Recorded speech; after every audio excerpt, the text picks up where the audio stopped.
Movie का start Costa Rica के जंगल में होती है, जहां हम मूवी का main character doctor Michael Morbius को हेलीकॉप्टर से एक खास किस्म का वैम्पायर बैट की खोज में आता देखते हैं। वैम्पायर बैट नॉर्मल बैट से ज्यादा स्ट्रॉन्ग और खून के प्यासे होते हैं। यहाँ माइकल एक गुफा के पास पहुंच के अपना हाथ काट के उन बैट्स को जगा देता है और फिर गुफा के अंदर से बहुत सारे बैट्स निकल के वहाँ मौजूद सब पे हमला कर देते हैं।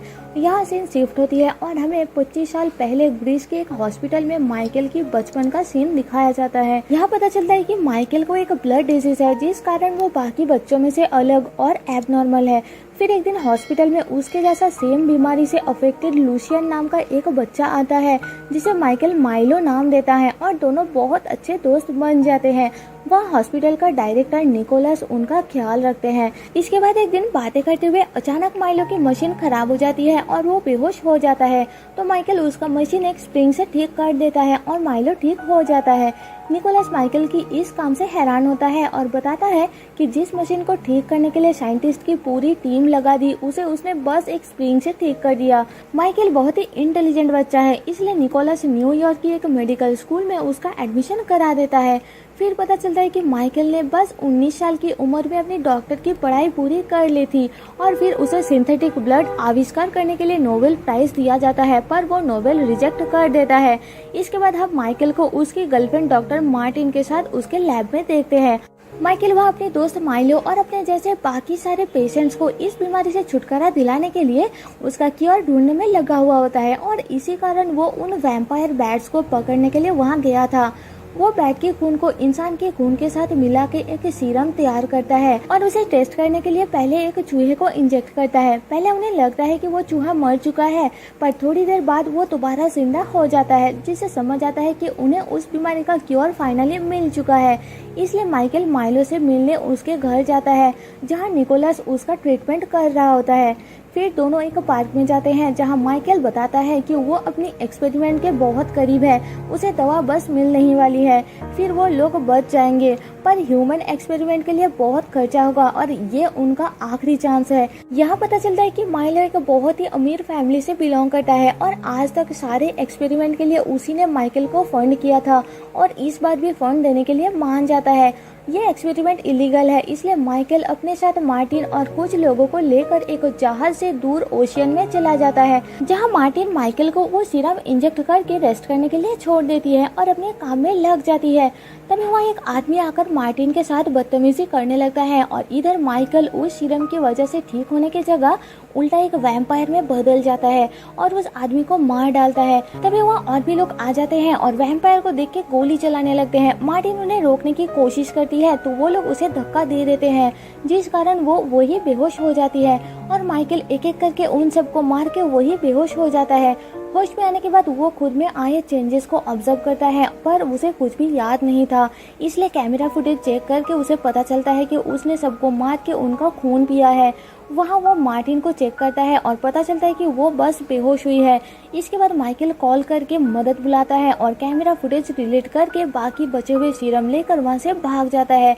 फिर वहाँ फोरेंसिक टीम आते हैं और बेहोश मार्टिन को ले जाते हैं। उधर माइलो ये सब न्यूज में देख रहा होता है। दूसरी तरफ माइकल हॉस्पिटल में मार्टिन से मिलके अपने लैब में जाता है, जहाँ वो दोबारा पहले जैसा कमजोर होने लगता है और पता चलता है कि बिना खून पिए ज्यादा देर तक वो बच नहीं पाएगा, पर वो दोबारा किसी इनोसेंट इंसान को मारना नहीं चाहता, इसलिए अपना बनाया हुआ सिंथेटिक खून पीता है और दोबारा स्ट्रॉन्ग बन जाता है।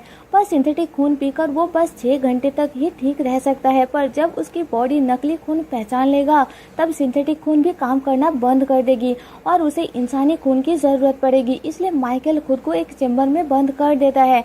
थोड़ी देर बाद वहाँ माइलो आता है और माइकल को तड़पता हुआ देख के उसके पास जाता है।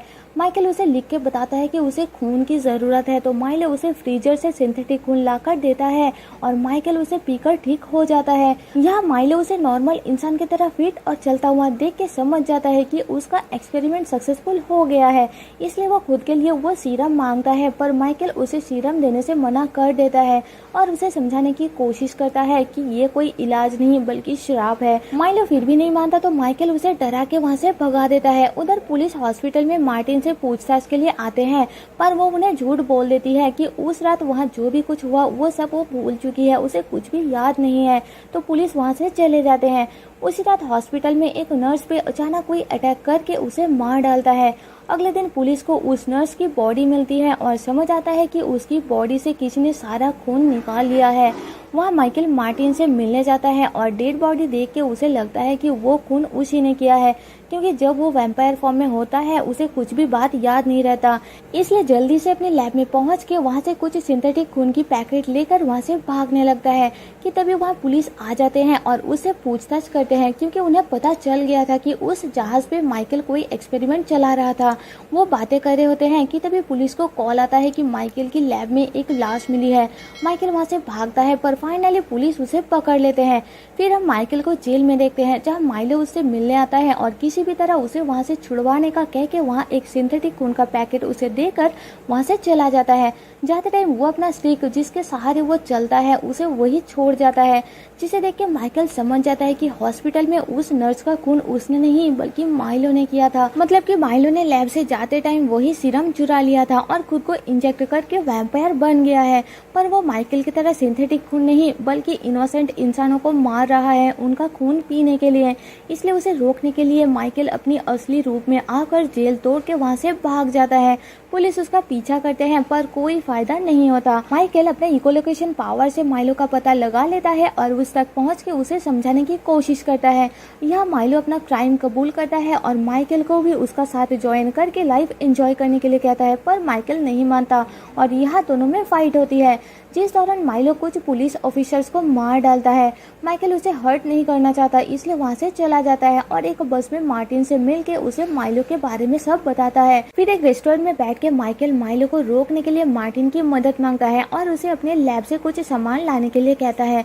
वहाँ कुछ लोगों को माइकल नकली नोटों के बारे में बातें करते हुए सुनता है और उनका पीछा करते हुए उनके नकली नोट बनाने का लैब तक पहुँचता है। वहाँ वो सबको डरा के भगा देता है ताकि अपने काम के लिए उनका लैब यूज कर सके।